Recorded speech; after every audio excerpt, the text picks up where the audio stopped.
Good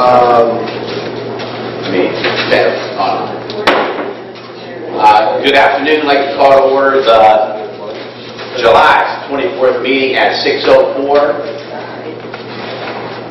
I'd like to have Mr. DiOrio lead us in the pledge.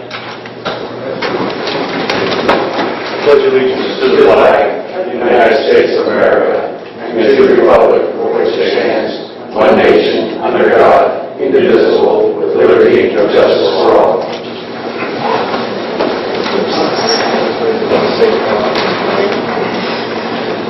Okay, I know we had a lot of... Hold on a second. He's got to do it. Okay. Okay, roll call. Chairman Ongaro. Present. Vice Chair Lang. Present. Trustee Wall. Present. Okay, Mr. Chairman. I know last meeting we had just a lot of discussion really on the lighting district, and there were some people that did some certain things in that time frame. I think we got the adequate information out as far as what it cost to each person, where the lights were. I think you had some diagrams. And at this stage, Mr. Lau, I know Mr. Charbel is not here, but you left some information. What was, I know people called up, came in, kind of took their names off after they saw the price of some of the things and the outlines and sketches, and how did that turn out? Well, Mr. Chairman, for those who are interested in the Suncrest Drive Lighting District, as of right now, with the amount of people that took their name off the petition, there is less than 50% of those on the street who desire to have those lights put on in the current plan that you have. My recommendation to you is this, that so therefore we're not going to have a lighting district meeting because we don't have the sufficient amount of petition signatures. This has happened before with respect to other lighting districts where, you know, like we talked about in the last meeting, you know, you put the fact that you want lights, Ohio Edison comes back with, as they put in their, you know, say template engineering form for the length of road that you have and, you know, how many lights you should have. That seemed to be the biggest objection that most people had, was the amount of lights, especially in the cul-de-sac, I believe. So, with that said, my recommendation to you, because this has happened before, I'm not telling you what to do, just that this has happened in the past, so, you know, it's not unusual, you know, it's happened before again, where you go back to Ohio Edison now, if you still desire to have lights, and you say to them, we don't want the, I think it was 7 lights that you had before. We just like to have 3 lights, core lights, whatever that number is. You know, that's something that would be acceptable to the neighborhood. So, you know, whoever's spearheading this, that's what I would recommend that you do. If in fact you do want to have the lights on the street, the best thing to do is, you know, talk amongst the neighbors, see what is an acceptable number of lights on that street. Come back with that with respect to, you know, come back to us with that. We will then forward it to Ohio Edison. They will do the same type of engineering and things of that nature. But, Mr. Chairman, as far as the lighting district initiative at this point, it is a moot point and will not be, you know, no further action at this time. I think, like you said, this is not uncommon. We did it on Lee Run, a couple of times, and that would be up to you, because I know you were spearheading it, just to ask, okay, if it was this and this, would you be okay with it, if that's what you want to do? Well, my concern is why, I mean, the people that took their names off the list, why are their names off the list? Cost or because of where the lights are located? I think for the most part, from what I gather from Mr. Charbelli, who spoke to the majority of people that asked for their names to be taken off, it was the amount of lights. From what I gather from my conversations with him and dealing with the people, in fact, I even spoke to Bill Hartle at the end of the day personally, and he's somebody who actually works for First Energy. So, and he told me point blank that what he didn't like was, and I imagine he lives down there in the cul-de-sac, he didn't like the fact that there were going to be like 3 lights right there in the cul-de-sac. So, like I said, my gathering is from everything that I've heard, and you know, from the folks there, that it was the amount of lights, not so much the cost. Now, I'm not saying that was it overall, but that's the feedback that I understood for the most part. My concern is, I mean, they're street lights. You know, street lights.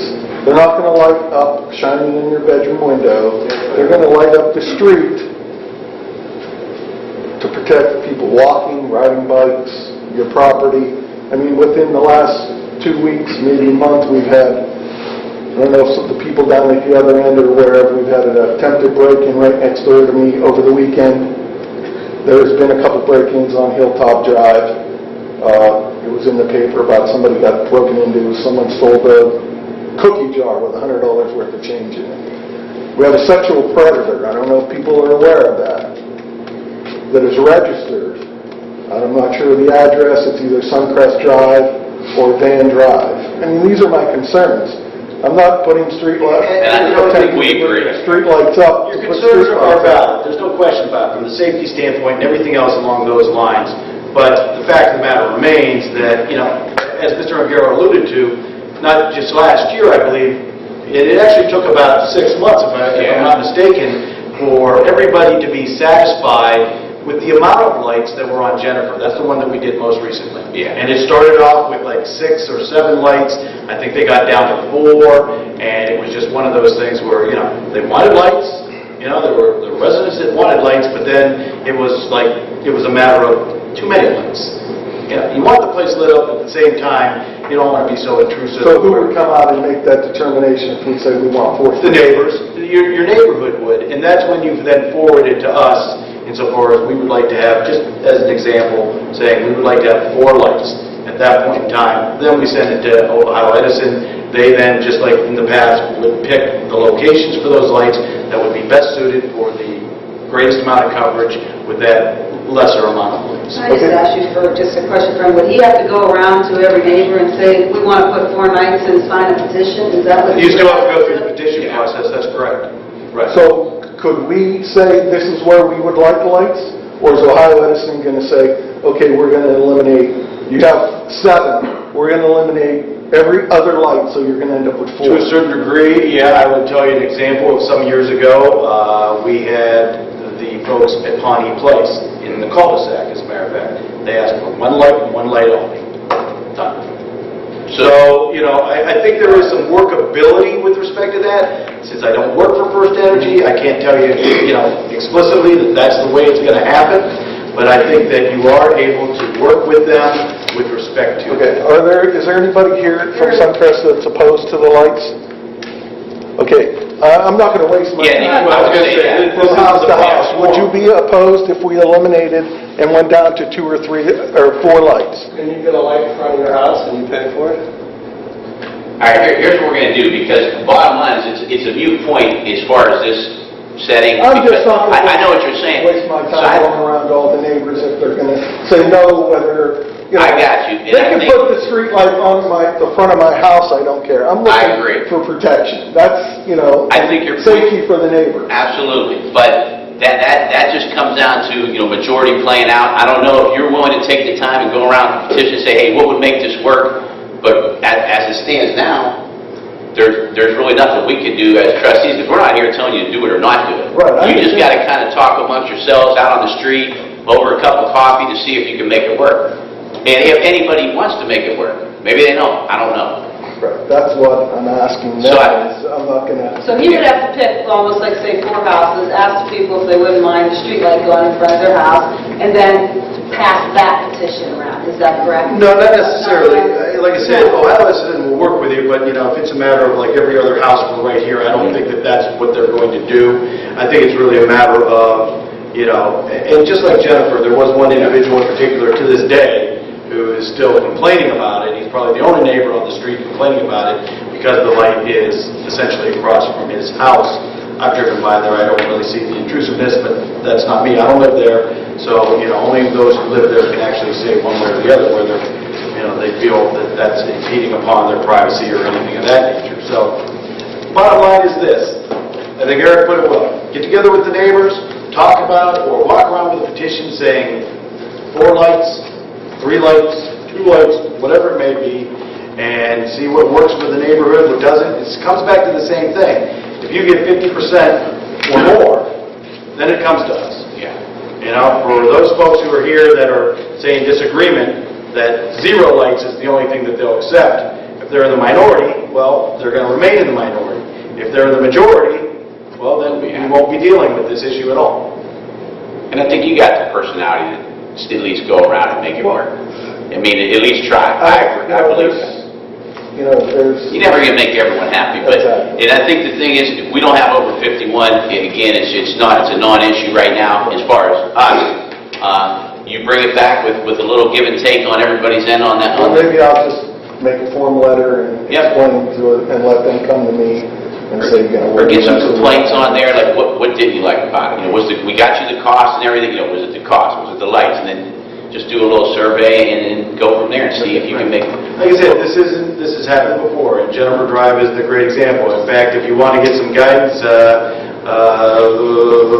Dick Wade, as a matter of fact, right at the corner of Lee Run and Jennifer, he's the one who spearheaded that. Maybe give him a call and see what maybe he'll give you some insight, because they did start off with more lights than what they ended up with.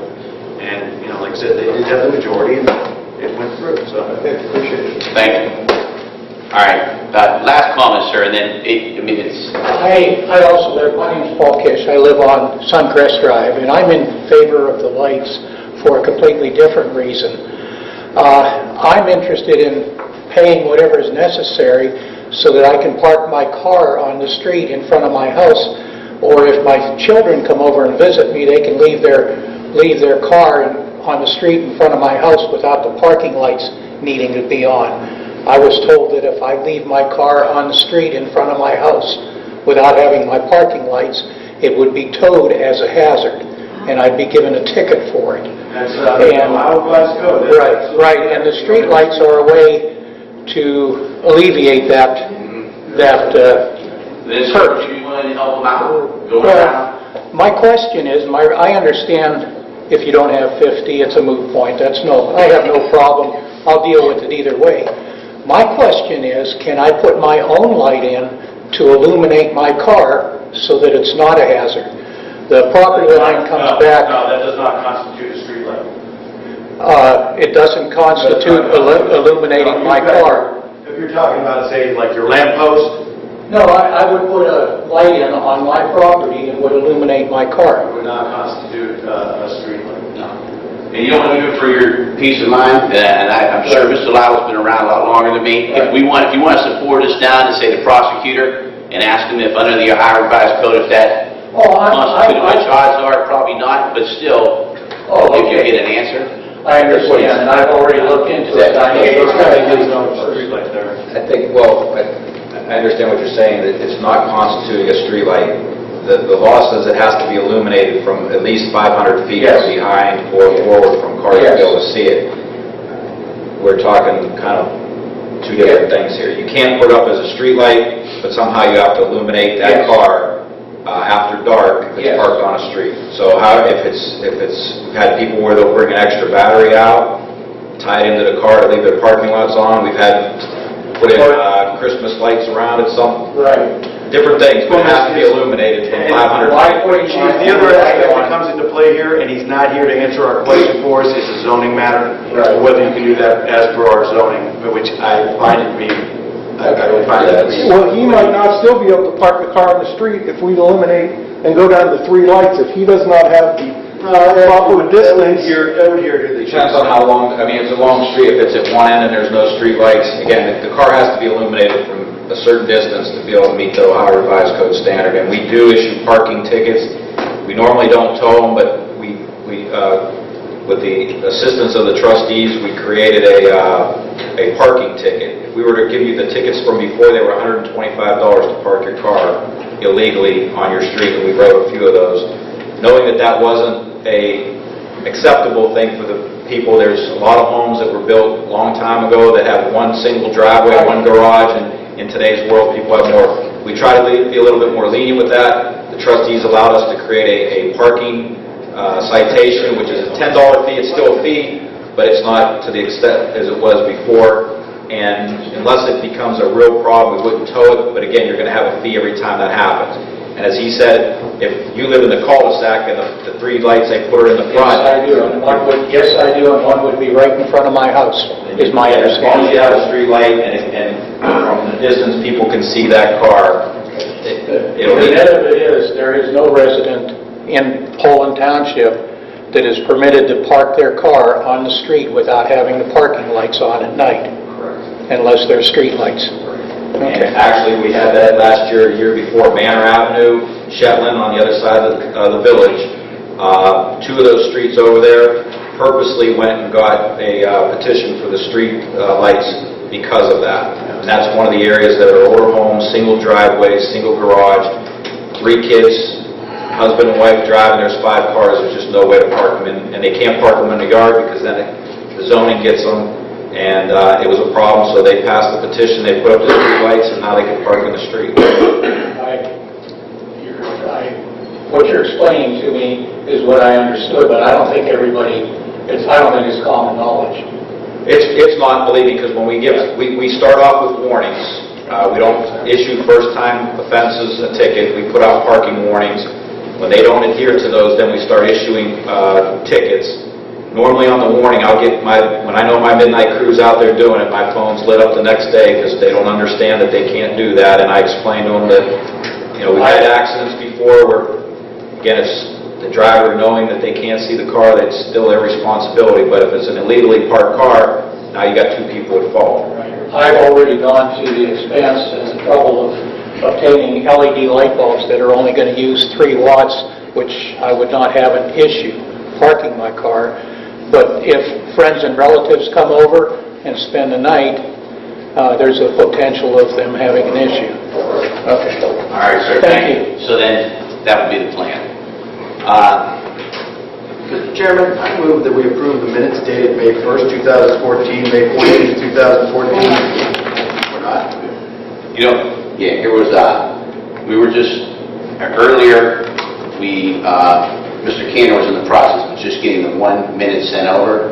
Okay, correct. Yeah, so all that we're going to do, and what we are going to do in the future as well, is we have a new website coming in. We're going to upload the audio.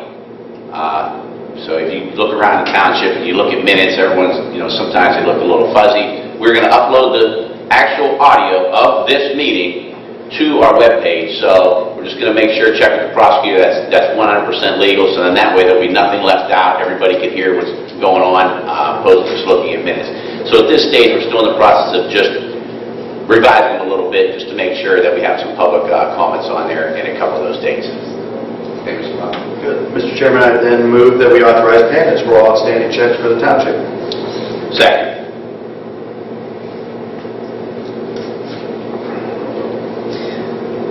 Chairman Ongaro, Yes. Vice Chair Little, sorry. Yes. Trustee Wallen. Yes.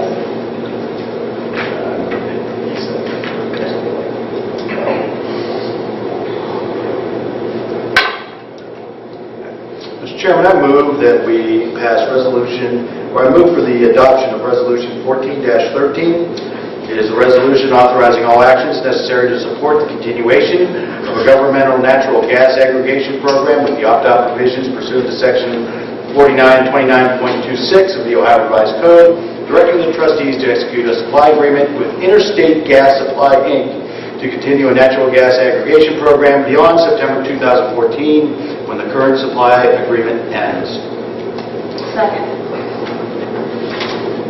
Chairman Ongaro, Yes. Vice Chair Little, Yes. Trustee Wallen. Yes. Okay, now this is a different lighting district here. And, okay. You will sign there, Eric, you will sign there, and there. Okay, next on the agenda is the nuisance ordinance. Please. Resolution 14-14, the nuisance notice. Whereas the Poland Board of Trustees, Mahoney Town, County, Ohio, has determined that the presence of overgrown vegetation, garbage, refuse, personal property, junk, motor vehicles, other debris, properties located in Poland Township, Mahoney County, Ohio, known as street number purposes and permanent parcel numbers. I'm only going to read them. 7143 Youngstown Pittsburgh Road, 2416 Bel Air, 6813 Lutheran Lane, 3139 Center Road, 8595 Shady Glen Trail, Youngstown Pittsburgh Road at East Western Reserve Road, and Youngstown Pittsburgh Road at Harvest Run Trail. I would imagine that's that field up there. Is there a second? Second.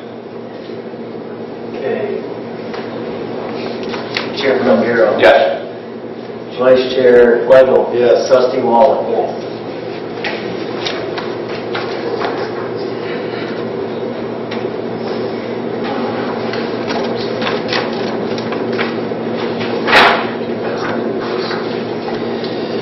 Okay.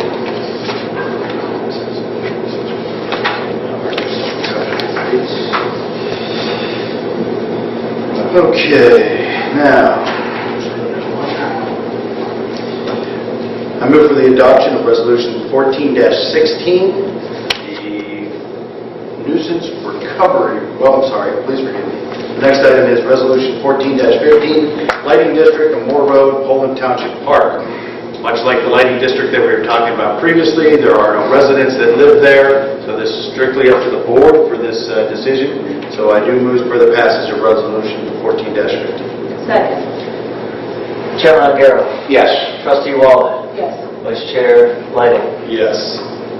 And just to give everybody a little summary of what's going on there, is we are actually putting lights, which in turn I think we're getting breaker boxes out there, correct? Transformers and a whole electric system, yes. With the whole vision of the IPAC and the center hopefully getting built out there in the near future, we're actually going to have electricity and some lights out there for the safety of the residents. So, and this money will be coming out of the park fund, which is allocated to us through Allied, correct? So, again, it's pretty much non-taxpayers' money. It's private funds. So, thank you. Yeah, she said that's it.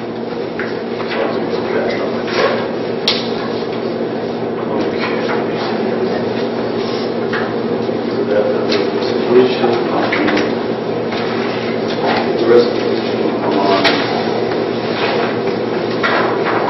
Thank you. Okay. Mr. Chairman, I move for the passage of Resolution 14-16, the nuisance recovery rates. This is an increase of sorts from what we have already. For those that don't know, whenever we have those nuisance properties that we just dealt with, whoever has that nuisance property, they are notified by our zoning department. They have approximately 10 days to rectify the situation. If they do not, then Poland Township comes in and cuts the grass, removes the garbage, whatever is necessary. There are fees associated with that, which we usually put on, their taxes, or a lien, which then, anytime that property is sold, that's when Poland Township then recovers that money. So with that, this resolution, whereas nuisance recovery rates are at the following cost: $150 per hour for the general removal of yard debris per lot from private property that constitutes a nuisance, per Ohio Revised Code 505-.87. $250 for removal of overgrown vegetation per lot from private property that constitutes a nuisance, per Ohio Revised Code 505.87. Do I have a second? Second. Trustee O'Gara. Yes. Trustee Wallen. Yes. Trustee Legel. Yes. I think just one thing again, and I might beat a dead horse, I say it all the time, but Poland's good because of the community and of the families that are out there, the citizens. Keep your eyes open. If you see something or overgrown grass, don't wait till it gets too long, because sometimes it just takes a phone call from us, from our zoning gentleman, to get there, and he's on top of it, and either they take care of it or we will. But that's what makes a good community good. So. All right, Mr. Chairman, before we get to item number 7, we've got some collective bargaining issues that we've got to deal with here. We've got an addendum to the collective bargaining as per the police department, the FOP, and I make a motion that we do approve the additional pages that are contained in the collective bargaining form in first section. Second. Chairman O'Gara. Yes. Trustee Wallen. Vice Chair Legel. Yes. Also, with respect to collective bargaining, as it pertains to the zoning, clerical, and road departments, there seemed to have been a little bit of a snag, whereas prior to our getting information back from the prosecutor's office for some clarifying language, the union had already voted on it, and they are taking position that they already made their vote. Therefore, they are not going to change on that, even though there's clarifying language that doesn't change anything with respect to the contract. But that is their position, and I recommend that we do not ratify that contract. I'll second that. Chairman O'Gara? Yes. Trustee Walker? Yes. Vice Chair Leto? Yes. Okay. Now, Mr. Chairman, item number 7, Nick Morzingo, is that right? No, he's not saying. I don't see him either. Okay, regardless, I'd like to move that we approve the Eagle Scout project for Nick Morzingo. And I'll second that, and I would just want Mrs. Wall to just give a brief little summary on what Nick will be doing. So I second. It's different from Sam's? Chairman O'Gara? Yes. Trustee Walker? Yes. Vice Chair Leto? Yes. What Nick plans on doing, and I'm kind of really excited about it, I met with the road department foreman and supervisor, Tom and Ray. He's going to be doing a project in Poland Center Cemetery, a cemetery that's no longer for burial. I want to say the newest tombstone will be like from 1910. And he's going to actually put up a sign, some parking spaces, take down some dead trees. So it should be a really nice enhancement to the township. I'm very excited he's taking on this project. Absolutely. And I think we do have another couple Eagle Scout projects that once we go through them, I think, Nick, you're Nick, correct? No, that's Sam. That's Sam? Okay. Sorry, Sam's the next one. Sam, yours is going to be just a little bit pending the park board's approval, which I think it's just a technicality. You have to go meet with them. But, so I think at this time, Do we want to do that? Did you Just want to kind of- come up and explain? Alex, and there's two. Yep. Alex Licky and Sam, if you're doing both, approval with the... You're pending. Pending approval of the park board. Got it. Why don't Sam come up and still explain his project while he's here? Thank you. I printed out what you sent me. I printed it out for everyone. All I intend on doing for my project is raising a flagpole out of the Poland Township Park, similar to the one that is over by the soccer field, except this one will be located at the playground area just by the entrance behind the boulder. I'm going to level the area, smooth it out so that it's disabled accessible.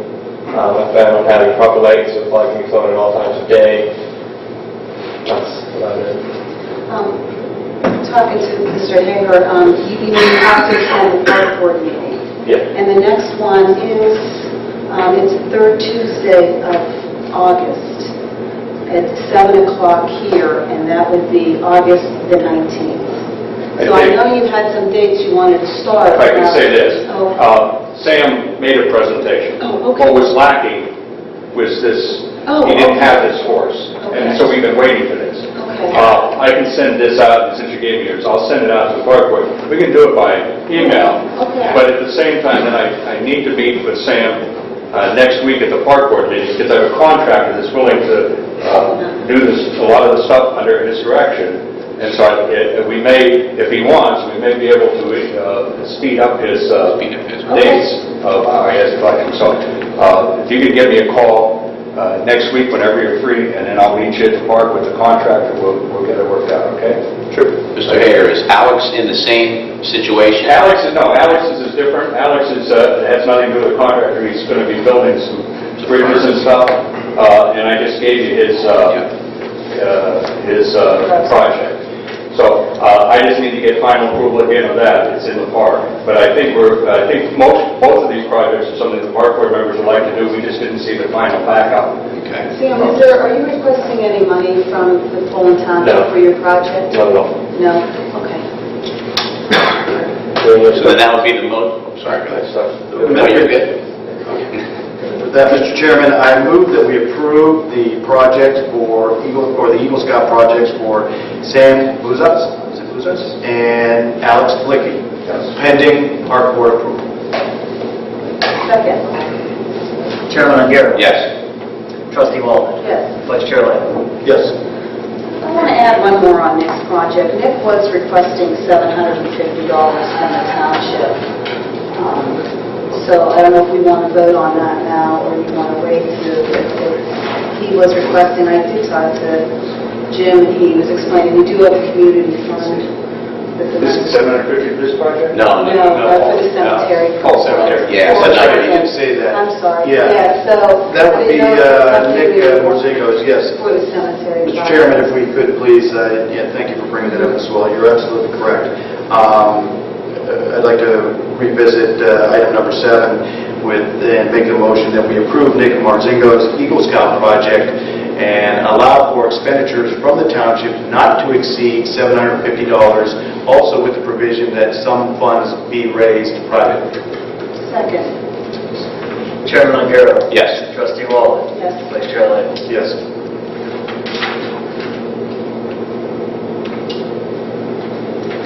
Want to go back to the sidewalks, Mr. Lotto? Yes. Do financials. If I may. Yeah. Right to the sidewalk. Oh, yeah, well, we will do it, Mr. Chairman. Mr. Cantor, why don't you give the finance report if you could, please? Sure. Revenues for the month of June were $251,189. The expenditures were $211,664. Nice job. Yeah, really making some cash. What about some of those, implemented some new PO type situations, have those been going pretty smooth? Yeah, everything's working out. All right. All looking good. Mr. Ayer, would you like to talk about the parks? I would. Find my notes. There is a IPAC meeting coming up on July 29th. That will involve more fundraising, moving along for this facility. The other thing, I did get a report from Ken Flicky, who does the butterfly garden. They are going to file paperwork to become a nationally certified butterfly garden in the park. They've replanted trees eaten by the groundhogs and covered with wire mesh. One thing I will make sure you understand is that we were going to lose about 20% of the trees in the park. They're ash trees. A few years ago, a young man, Mike Fox, did a detailed inventory of every single tree in the park. It's thousands of trees. And by looking at that, we've determined that 20% of the trees are ash, and all of the ash trees will be gone within the next 2 years. So it's tough, but that's what will happen on 20% of those trees. So when you see them, we'll try to keep ahead of them and cut them down. There's 6 little brown bats in the bat boxes, and that's critical. There's a disease that the bats have causes the nose, and the bat population is declining, and the mosquito population has increased dramatically this year. And at the Board of Health meeting this morning, they talked about increase in disease, mosquito-borne diseases. So that's anytime we can encourage the bat population increase, we will. The nature trails are drying up, so we'll begin putting gravel. I did deliver 2 loads of gravel to Tom today, so he has it down at the park, or down at his road site. I did also drop 3 loads of gravel at the park, and we'll be able to start putting gravel. You'll see that both sides have gravel on. Well, we've got enough gravel now to start doing the other parks, and now that we've dried out the other parts of the trail, we'll do that. And then we're going to order more. We'll come up a request here shortly to order more daffodil bulbs for this fall planting. We have thousands of them now in the park, and none were cut this year. Just to tell you, there are 34 species of trees in the park. We have now, when we started, there's now 51 species. And we're adding yellow buckeye, Ohio buckeye, osage, orange, and white birch this summer to the park.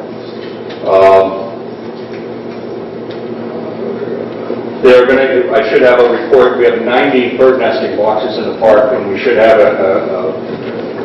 something for you on that next week, or next meeting. And the trees behind the soccer field that need to come down are marked with large yellow paint strips, so we'll start taking those down. And that's all I have right now. Thank you. Recycling, Mr. Charvelli is not present. Mr. Moniz, we have his report. And I think we went through the nuisance orders that he had. He's not present tonight either. Or neither is Tommy. And I know they're doing a pretty good job. Is there anybody out here that has a pothole that is not filled? The summer help came through. Obviously, school's out, and it seems like they're getting around a lot quicker now. if there is, don't hesitate to call up here, let us know, and get them over there in a timely manner. Chief, please. Yes, monthly stats for June, 70 security checks residents, 53 observed calls, 267 dispatched, investigated 12 accidents, issued 52 warnings, 7 citations, 6 misdemeanor arrests, 5 felony arrests, and we traveled 8,807 miles. Just to touch on real quick, those 5 felony arrests, most of you probably saw the paper. Those were the kids that we caught breaking into cars. That was just one group. We've come across 2 other groups that have now been arrested and charged also. This group was more so attacking cars that were unlocked. I know all of us, including me, I was one of the victims where I live. I left my car unlocked. You'd think I would know better, but it's just a reminder that if you have anything of value in there, luckily I didn't have anything major, to keep it hidden. Some people had their purse taken, laptops taken, medication, wallets, a lot of money.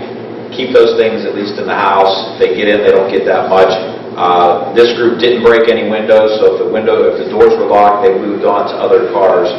The one that was pretty interesting was over in Cobbler's, Canterbury area that they hit. It was 12:30 at night, and it was warm out, so everybody probably had their windows shut, but they were driving around. Someone over there had a camera, gave us the footage of it, saw the kids. One of them would lay down on the ground while the other one would check the cars. When it wouldn't work, they popped up and went to the next neighbor. They were driving around the neighborhood picking this crew up, and loud exhaust on their car, and they had no headlights on, driving around, and obviously nobody heard it. Fortunately, we were able to catch them. They took a break and had stopped at a convenience store at 2:30 in the morning, and luckily with Springfield and our midnight crews, they were able to stop them, question them. Here, in fact, the other 2 guys they had were over at Four Seasons, now breaking into cars and attempted to steal a car there. And to show their bad luck, this whole thing is they stole a car, pushed it out of the driveway, and didn't realize and wouldn't know that it had a dead battery. So, thing was sitting in the middle of the street when our guys got there, and battery was dead. So it didn't matter how much they tried, they weren't unless they jumped it. But luckily, we were able to get them, and we're going to prosecute them as best we can. But I just want to make sure that we all sleep at certain times, but if you hear anything, we always hear, I should have called. Please call us. We'd rather get there. Let's see if we find something. If we don't find something, in this case, we would have got a call. We would have been there, saw this car driving around with no headlights on, and we would have been able to maybe stop before. But they had golf bags and a lot of material, merchandise, so they had to make a pickup. And fortunately, they were typical criminals. They make mistakes, and we were able to catch them. But just want to let you guys know, pass it around, that keep your doors locked. Any valuables, purses, stuff, make sure you don't keep it visible, and keep your doors locked. And please call us if you see anything suspicious. You guys know in your neighborhoods who belongs there, who doesn't belong there, and don't think. We always hear, I didn't want to bother the police, or I didn't want to call this late hours. We're here 24/7. Dispatch will send us there, and we can find out, yeah, it was just your neighbor cutting through your yard to get home, or it's the bad guy trying to break into stuff. So please call when you see those things, and we'll do what we have to do. I just have to make one final comment. Our police were so good, they were actually delivering the stuff back before they knew it was missing. It's going to show a GPS. Oh, yeah. Well, luckily with GPS, everybody has their home address pointed into there. So actually, the first one we got, we didn't know who it belonged to. We plugged in, hit home address, and it came back to Canterbury. Next thing you know, it led to everything else over there. So, I know, Chief, and I talked to a lot of other chiefs in the area, some guys I grew up with, the neighborhood. I mean, that was a big ring. That wasn't just guys hanging out in Canterbury. I mean, they were in Springfield, Struthers, so you guys did a great job. You should be commended. Thank you. Chief, I got to tell you, I love you, man. Anybody else would have been hot pursuit. You're probably the only chief I know who would say the car battery died, and that's how we got it. I got to talk to you for your honesty, as always. Because someone out there already knows the truth, and I'm not going to sit there and build up. No, we got lucky, and that's a lot of police work, is you get luck, but there's a lot of times we do use our skills, and it comes into play. But in this case, I have to, it was things dealt our way that we ended up catching them. So, Okay, before you go any farther, just for those new procedures, I gave you guys a listing of the checks, the bank recs, for your review.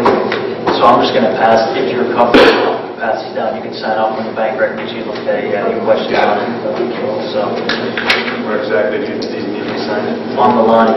Right on the top page, that's all? Yeah, just right there. So you guys can just... Yep. Now, You want them dated? Yes. at this time, we just kind of left this till right now. Mr. Hallquist, correct? Right. At this time, and we have Mr. Diorio here too as well, who is the head engineer of the project, the sidewalk project, and you wanted to speak publicly, so you're on the agenda there. Yeah, I just, Can you stand? Name and address, please, sir. Thank you. Mr. Lytle called me, and I had made a bunch of calls to the state and to the, Before you go, was it Joe Albano? Was Joe Albano the ODOT guy? Yeah. Okay. Yeah, lives up in, Okay. on Yes. the other side of Poland. I know his dad and his brother, Yeah, because I sent out an email saying, anybody know Joe D? You said his name started with D. yeah, because I didn't catch his last Okay, name. just want to check that before I forgot. But he looked at it and said the slope was real bad. And he also, like I told you on the phone, he said that my brother-in-law lives next door to me. His should be fixed, and so should the guy next door to me across Red Maple, and even the fire department. That slope is pretty bad right in there.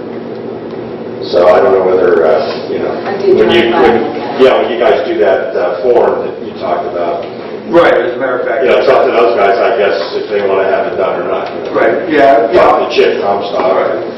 Well, and overall, like, as you mentioned, we talked the other night about it. Right. And having Mr. Albano come out there was, I think, a real positive thing for us. Yeah. Because the key to this whole thing is, we are the administrators of it, if you will. But ODOT does this. So, we really have. No, that's all the person. Thank you. And they're calling the shots. Right. And there are a couple different issues along, there hasn't been anything outstanding here really big. There have been things like yours. I mean, it's not something overwhelming, but it's something that we need to try to deal I with. didn't want a wall. Absolutely, right. So anyway, the way I want it done, I right. think. And as you well know, emails and phone calls have gone between me, Mike Stepetich, Paul Roman from the County Engineer's Office, who both men have just been doing a tremendous job on watching our project as well as resolving these type of problems that we've been having. Jerry Patman at ODOT, she is the first line of defense with ODOT. Basically, she does a wonderful job in overseeing this stuff, but part of her job is to say no. Okay, it's just one of those things, and there is an appeal process, and Mr. Fiorio is here to talk to us about a few things. When I talked to him specifically about your issue, we've gone from a 5-to-1 to a 4-to-1 slope, I believe, Gary, was what you had in your calculations. Yes. And from the recommendation of Mr. Stepetich and going to ODOT, Mr. Fiorio has put together a plan to ease that out. I think it's somewhere between in the neighborhood of 8 to 9, 10 feet coming into the properties as well. Here's where this all lies, all right, and as of the end of today. Right. Insofar as, first of all, some of the people that make these decisions are going on vacation, because part of those emails that I received back was, Mr. James is going to be out of the office, Mr. Kinnick is going to be out of the office, et cetera, et cetera. So, anyways, like I told you on the phone, and as you will mention, you know how this all works. Yeah, I know Mr. Root is out, but I think he'll be back. Right. So, with respect to all this stuff, having Mr. Albano come out there, as I spoke to Mr. Fiorio and Mr. Stepetich as well, is that something I believe is in our favor here. I can't speak to that absolutely, but we had somebody from ODOT make that recommendation. Right. And as you pointed out, they're the ones holding the purse strings. Right. So if we can get them together and make this happen, Mr. Fiorio has put together that new plan. And have you submitted it to him, Gary, or just The county has it. County has it, right. And the county is the one who basically is working for us to submit that. So, much like I told you on the phone the other day, it's just a matter of, me staying on top of it with everybody else as like some of the other little, issues that we've had along the way. Pat's called me a couple of times already. Pat Genetti, as a matter of fact, I spoke to him right before I came to the meeting, and we did talk a little bit about this. So, like I said, it's just, I will do, like I told you on the phone, I will do everything that I can to, make this as best it possibly can be. Yeah, because that slope right now, there's no way I can better. Right. I have it, or like my chief has, says, and there's no brakes in those things. When they decide to go one direction, that's where they're going. Right. And Carl, like I told you, I can't make any promises, but at the same time, the only thing I can promise is to do what I have been doing and trying to, promote what it is that you want out of this project, because it's a great project. Everybody seems to be very in favor of it. It seems to be going well. I would hate to see anybody have a problem because of it. That is the last thing. I was projects, like I told Joanne, I'm in business. My customers don't call me and say, we want it. They tell me they want it like it is or better. They don't tell me they want it as it is or worse. You're supposed to come in and leave it at least the way you found it or better. Right. And right now it's worse. And as we all know, that's why this, the work agreement came from the state of Ohio, because the county wouldn't do this. This was a county job. They wouldn't do it, period. Township can't do that either. We've been through the... So if it was a county, I'd probably have it corrected. Possibly. But, like Mr. Stepetich said, they don't even have a work agreement. Right. And we've been through things with the township with respect to private property and things of that nature. However, sit right in front of it, work agreement from the state of Ohio from ODOT. So hopefully we can get this resolved and get it all taken care of. The only thing that kind of really concerns me too is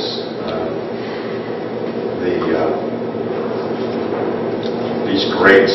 Right. Some of these grates actually will be, Mr. Groman is all over this stuff.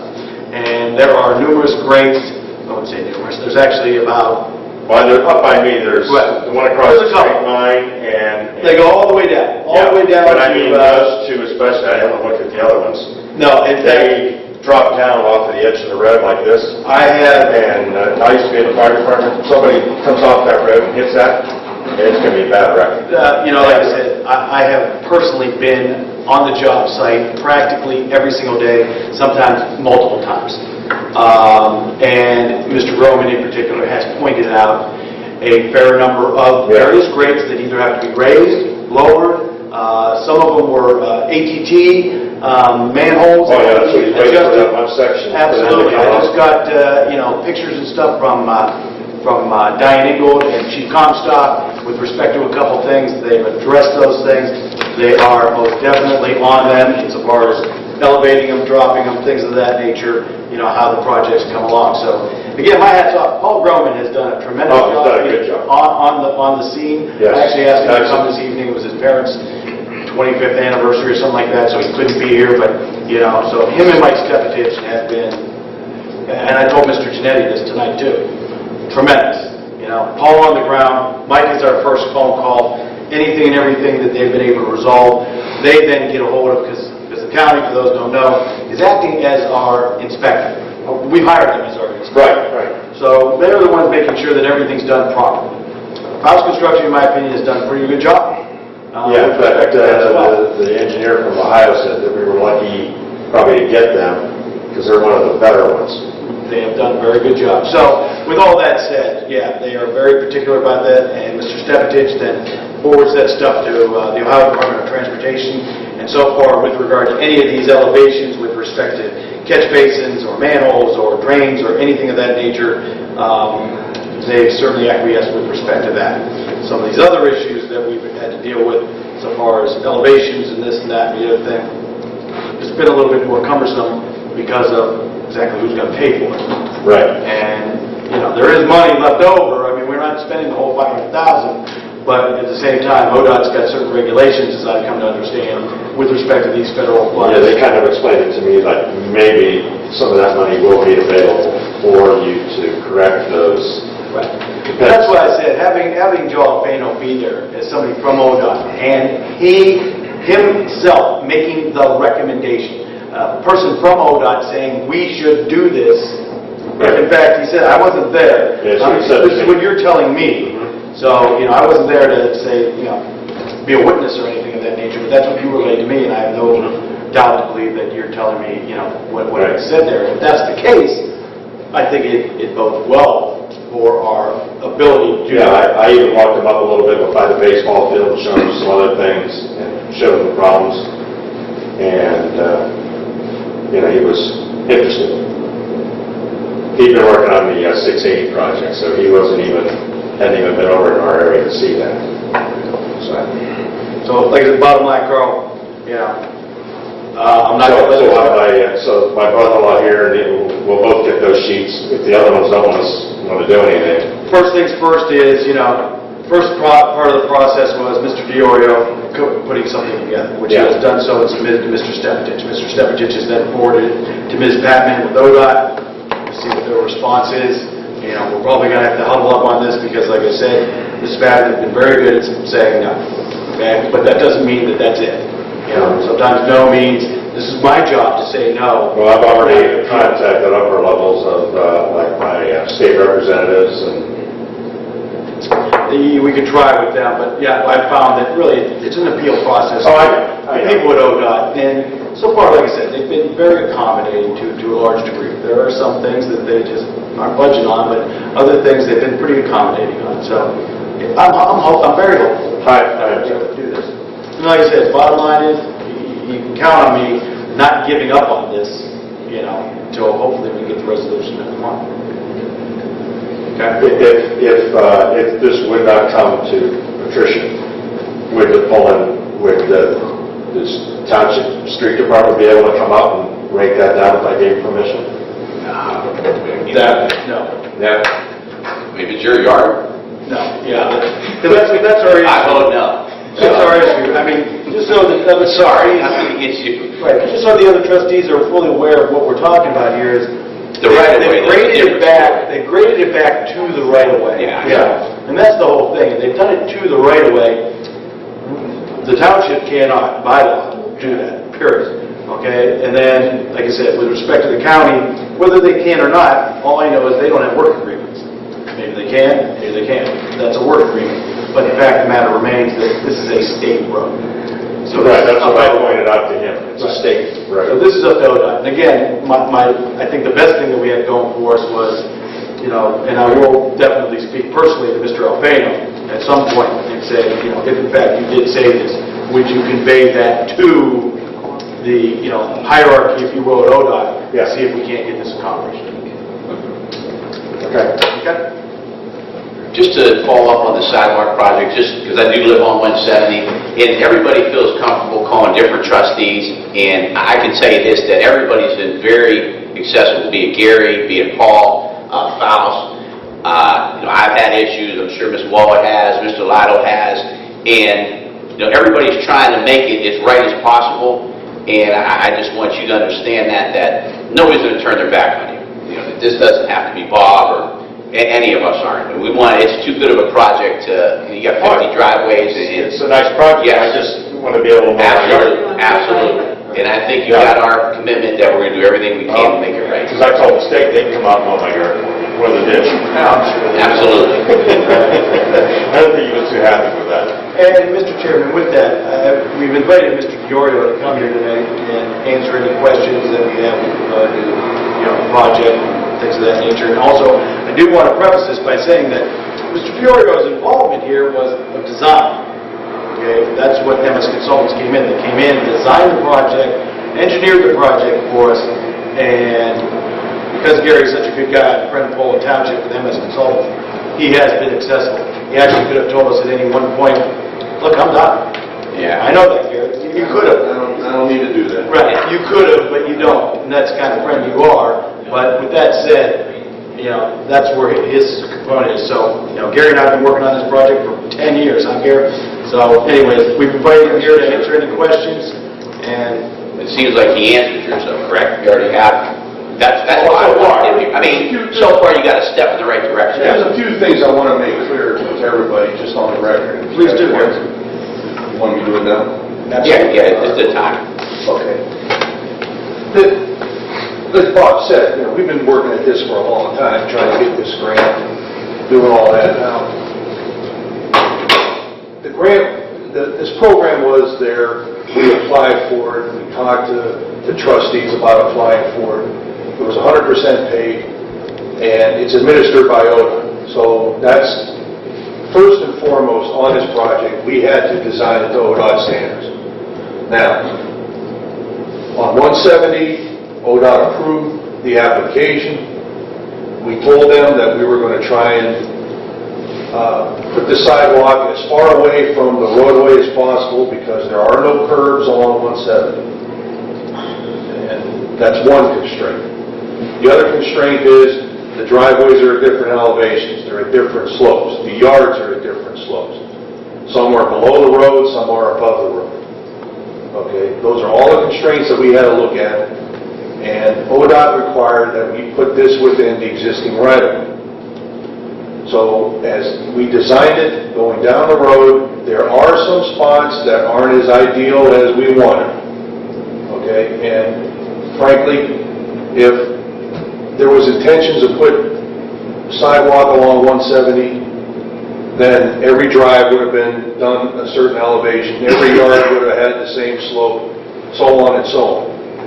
But that's not the case. We're putting something where it was never intended to be, putting a sidewalk on that road. Now, with that said, during the design, we had to, like I said, keep it away from the road, have it sloped the way ODOT wanted, have it within the right-of-way, and have the drainage is still another issue that we had to deal with. Water comes off the road or comes off the yard, we have to deal with. We have to put pipes in, we have to put inlets in. Those items have to be addressed. Now, as far as these particular spots that have come up during this project, the height of the sidewalk, that's why the sidewalks are at those heights, because of those particular issues. We did speak with some of the property owners. Bob and I spent time with some of the property owners where we needed to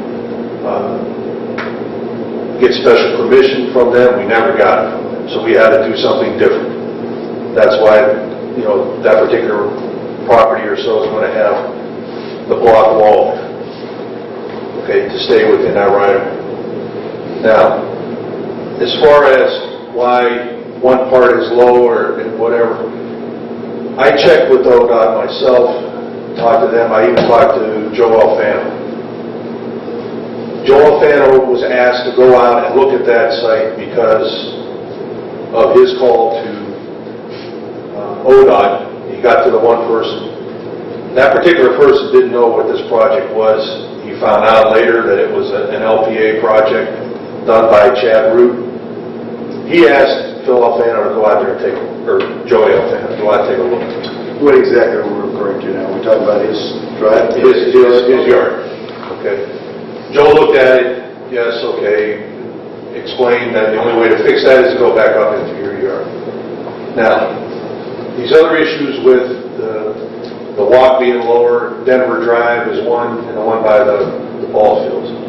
Again, we had to accommodate ODOT, we had to design the height of that sidewalk to match, or to have good slopes that come off of that. If we would have raised the sidewalk even higher at Denver Drive, there would have been too steep of a slope, which would have made that unsafe on the side of the field.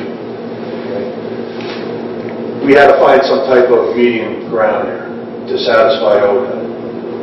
Now, the discussions with Geraldine Patton, who's the first contact, she went to her supervisor, saying, could we process a change order to raise these sidewalks? Their decision was no.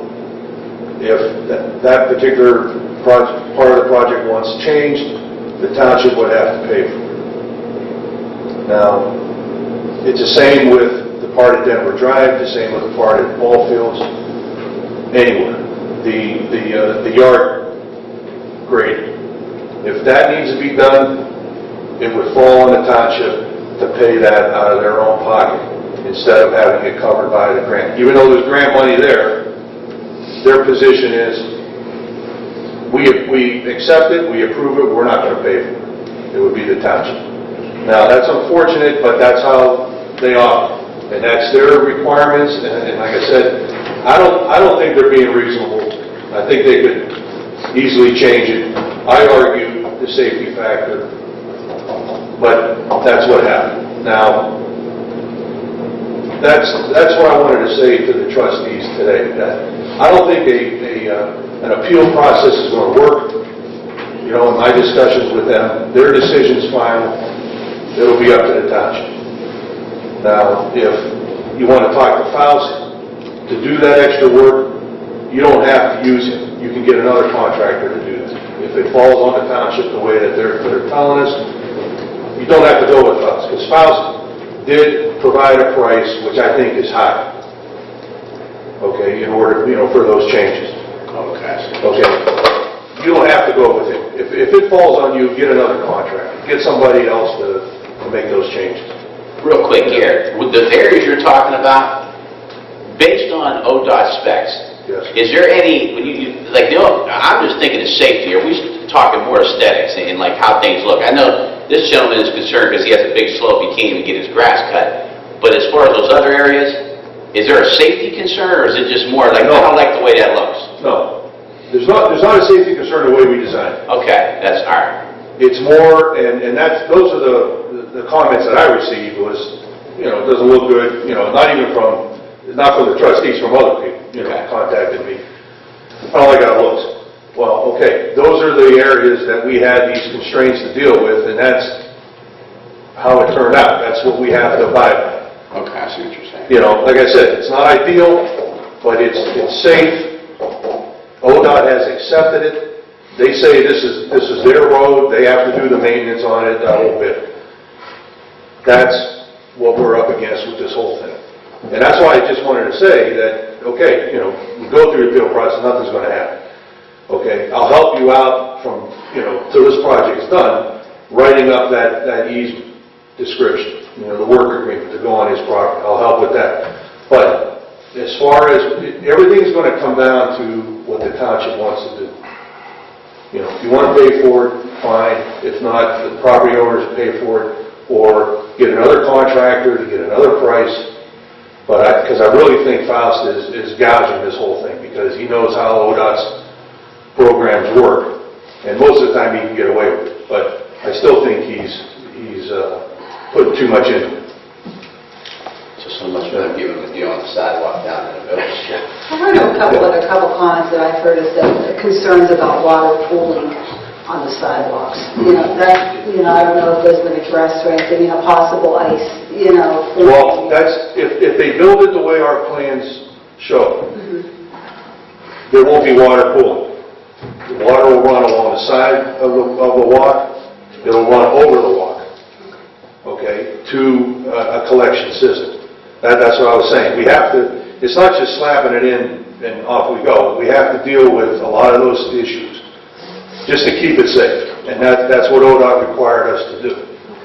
You know, and you only have so much money to work with.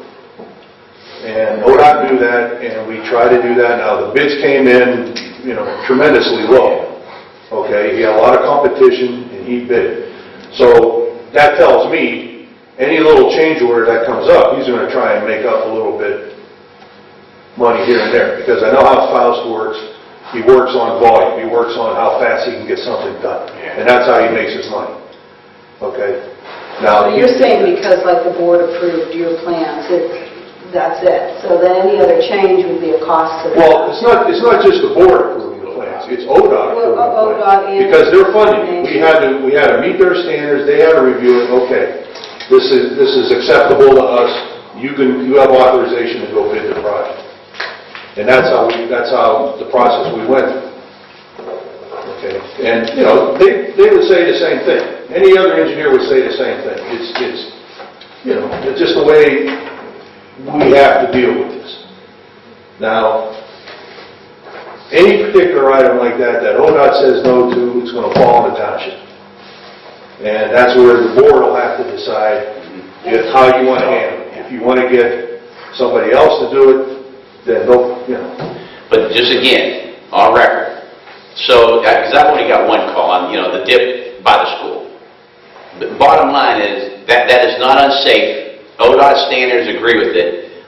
Just because somebody called me and said they don't like the way the driveway looks, doesn't mean that it's not up spec. It's a safe walkway.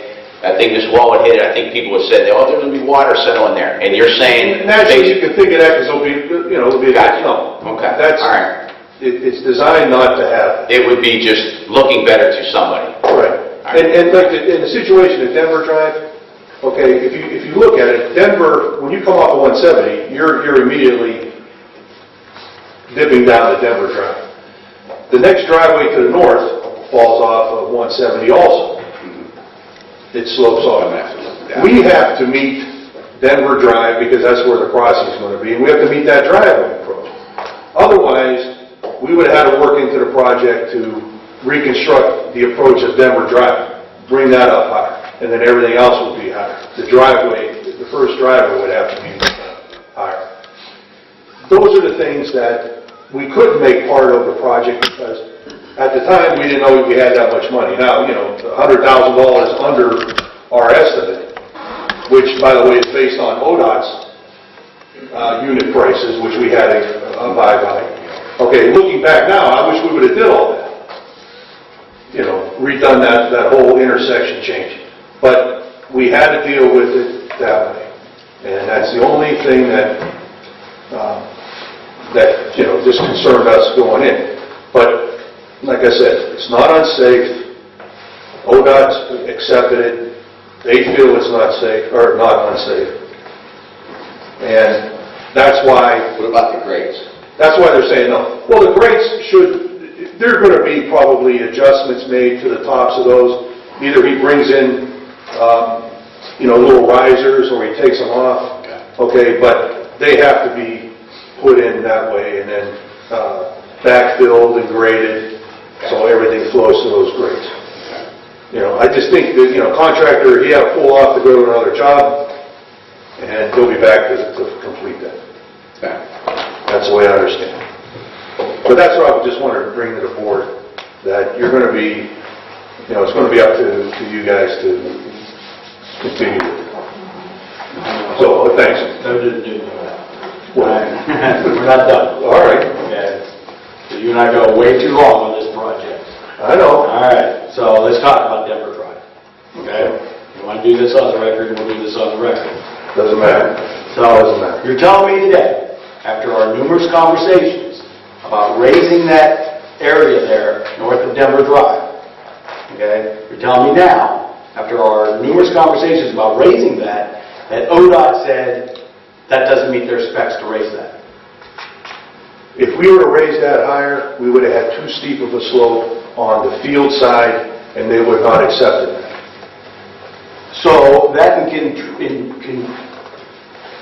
that contrasting with the slope that we have at the guardrail, I mean, we've got a pretty decent slope. The slope at the guardrail. Right. Fortunately, in your favor, there's a whole lot of right-of-way there at that culvert that we were able to fit that in with a real nice slope, and all the backfill that was put in there is within the right-of-way. Gary, I find this hard to believe. After all our discussions on raising this, honestly, you know, you and I are friends. We're going to remain friends no matter what. Okay, but you're telling me today, for the first time in 10 years, that ODOT specs wouldn't let us raise that up at all. I'm not talking about the fact that it's got to be even with the road. I mean, that's almost 20 to 24 inches down below. And we talked about that. How many times about this area is so depressed that it's got to be raised up? And you're telling me today that ODOT wanted it at that level. Yes, that's what I'm saying. So when I make the phone call to ODOT and say your specs are going to have down this slope. Okay, well, but it came down to this, Bob. Also, if we would have raised it, okay, I would have started at Denver Drive. The walk would have went up to a point, and would have went, and it would have been an aesthetic issue, just like everything else. So we tried to find a middle ground there. It is 1.5 feet lower than the road. That's probably the worst locate. You're right. You said 24 inches, 1.5 feet. We don't need to split hairs with that. But if we would have, if we would have raised it up and then brought it into that driveway, I would say this is going to look good. We would have to change it. Let's say we're at 18 inches, just for argument's sake here. Okay, fine. Why couldn't we have brought that up 12 inches? You're telling me that we couldn't have brought that up 12 inches to match the grade of that first driveway that comes there, and then kind of be at the same grade as the road? It would, well, then we would have had a big dip in that walk to come down to, there would have been a part of that stretch between the first driveway to the north of Denver Drive and Denver Drive. Why wouldn't it have just taken a grade like that, at the same contour as the road? At the same contour as the road, well, then it wouldn't have matched the Denver Drive. Now, the road 170 is much higher than where we're connected. I know exactly what we're talking about, okay? And even if we just, if you want to take that, if you want to take the elevation of 170 and the elevation of Denver Drive, which I agree, I know that, drive it all the time, it does come up slightly there, okay? We're only so far off 170 here. Even at that elevation at Denver Drive, okay, which what you're saying, you know, that could have then parlayed all the way down to that next driveway, correct? Well, we would have had to match the next driveway, which is also below 170. Making the grade like so, a nice steady decline. I mean, you got 200 feet that. Well, that's how we designed it. A nice steady slope from that driveway down to Denver Drive. That's not the way it is. You know how deep that. You just said it's like 18 inches. And it's a nice steady slope from that driveway down to Denver. Going up to Denver Drive. There's no dips in it. There's no hills in it. It's a straight shot. Gary, it's 18 inches below the road. At least. some points. Yes. At least. That's the most. You're saying the most, and I don't doubt you there. Okay, you may be correct there. That's the But you're telling me today, after all of our discussions about getting that, we're putting in filter, you know, and you know like I know, that embankment can come there to the sidewalk, and we could have gone there as well. Okay, so you're telling me today. We're only going a certain distance. Now, we did raise it, but I'm telling you, we raised it to a point where we were comfortable with it, and ODOT was comfortable with it. And the drainage is going to work, and that's it. Now, hold on a second. You're saying two different things here. You just went from ODOT standards to what ODOT's comfortable with. Well, Which is it? ODOT standards. I'm sorry. All right, so the bottom line is you're telling me that ODOT standards are that it's got to be at that level. That it shouldn't have been any higher as per the desires of the township. That's how they accepted it, yes. That's what I'm so saying. they accepted it. You're telling, see, there's different things. All right. I don't want to play with the words. ODOT standards is what we have to meet, period. Exactly. Now, if you want me to say ODOT standards every time, fine. ODOT accepted it, ODOT approved it to their standards. That's it. Gary, that's all I can say. All I want to know is this. Yes. Okay? Look, we talked about raising that. And I just want, for the record, what you're telling me is that that's the standard that it had to be, at that elevation there. It couldn't have been raised up anymore, as per the... I support our design. That's what we had to have. And you did raise it a little bit. But you're telling me that ODOT wouldn't have it any higher?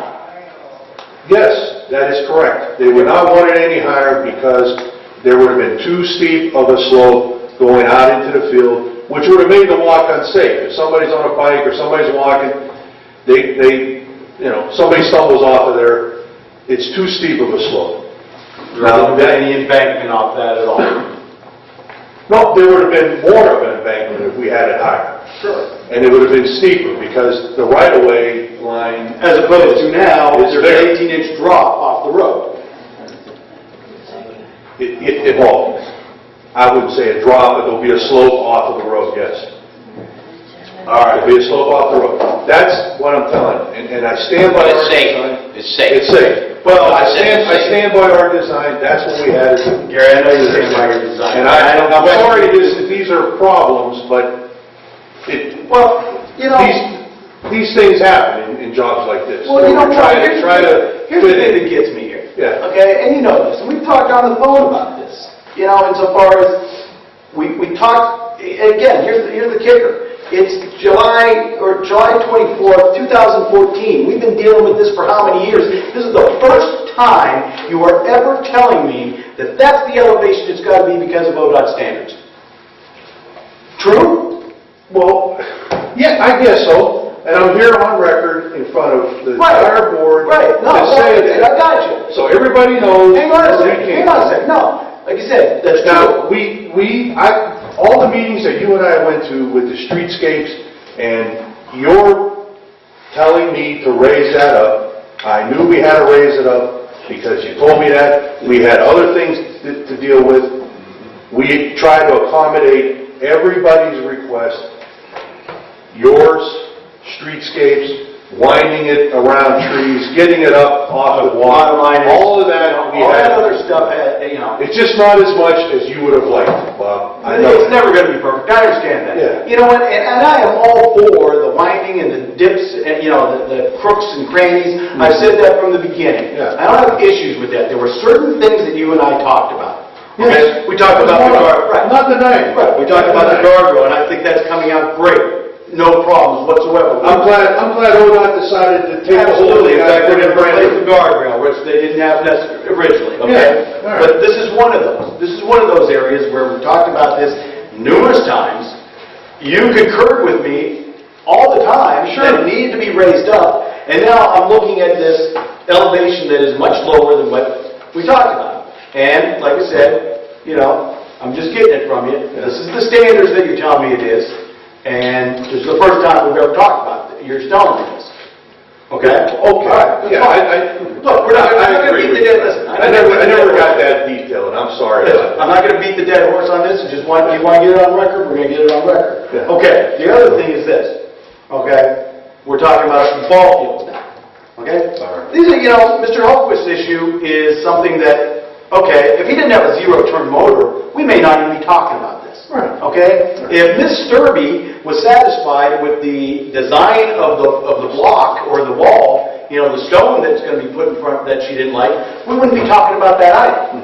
Okay? We'd be talking about these two things though, for sure. Okay? The Denver Drive thing. Okay? Those are the two Now, the other spots. thing is, Those are the two the other thing is up there at the ball fields, Yes. which we talked about that. And I concur with what Mrs. Wallet said. Okay? To a certain degree here, insofar as, that little ramp there, you got there right away, we started looking at that. And the I issue- told you that night, you had to do that so it drains. Understood. That's Understood. it. And I'm going to go That's with the same thing I'm saying here. And I'm going to go with what Mrs. Wallet's saying here, insofar as, and you explained to me the drainage and all that stuff, and you're basically going to guarantee us that we're not going to have any water issues there.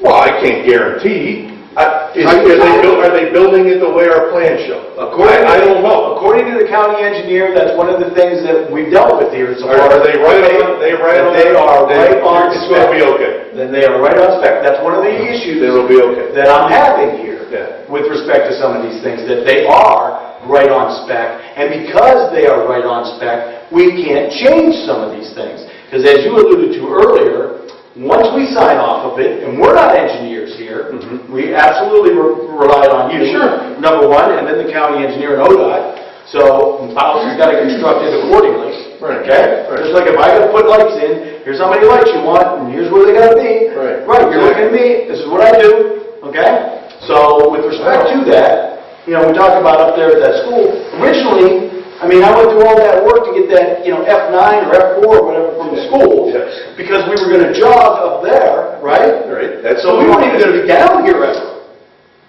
We were never even going to be down here. We were supposed to be up here. And then when the design came back, we were right on this line. Yes. Which I remember even saying in that pre-construction meeting, going, wait, when did we go here? Right? Right. And you said, okay, well, we changed that because of whatever reasons. Right. Okay, well, see, there's another example where that was going to be above the road with the sidewalk. Now I'm looking at another one of these. Exactly. Gary, here's my bottom line here, okay? Yeah. Everybody here's all for it. And my colleagues before them were for it too. Nobody's worked as hard at this as you and me, okay? You were with me every step of the way. Without you, I wouldn't have this project here. I know. So I put a lot of my life into this thing, and, on the encouragement of the residents here. And, I'm just looking at this now going, for the most part, it's wonderful. I'm already seeing people walk on it, jog on it, mothers pushing strollers down it, kids on bicycles on it.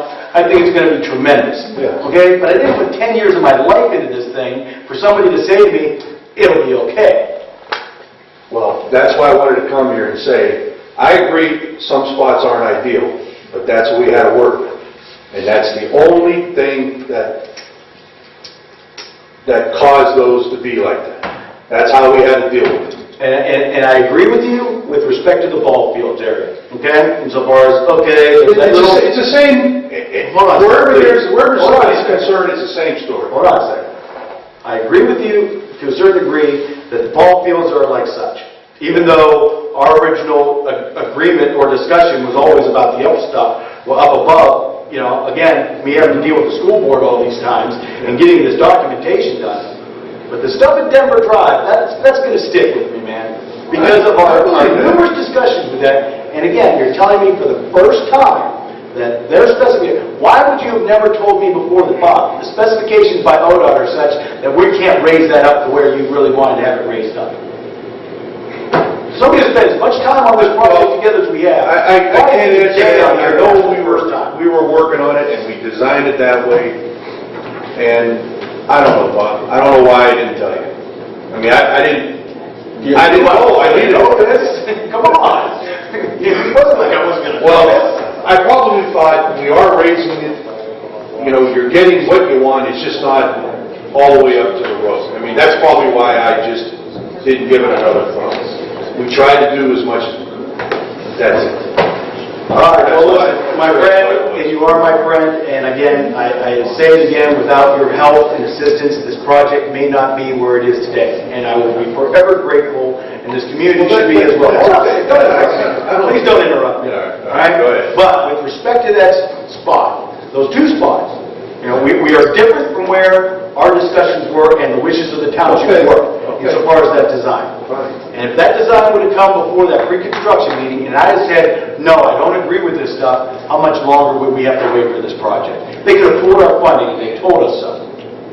Yeah, they were up against it was almost from the standpoint of ODOT, at that moment, of pre-construction, accept this as it is, or lose your funding.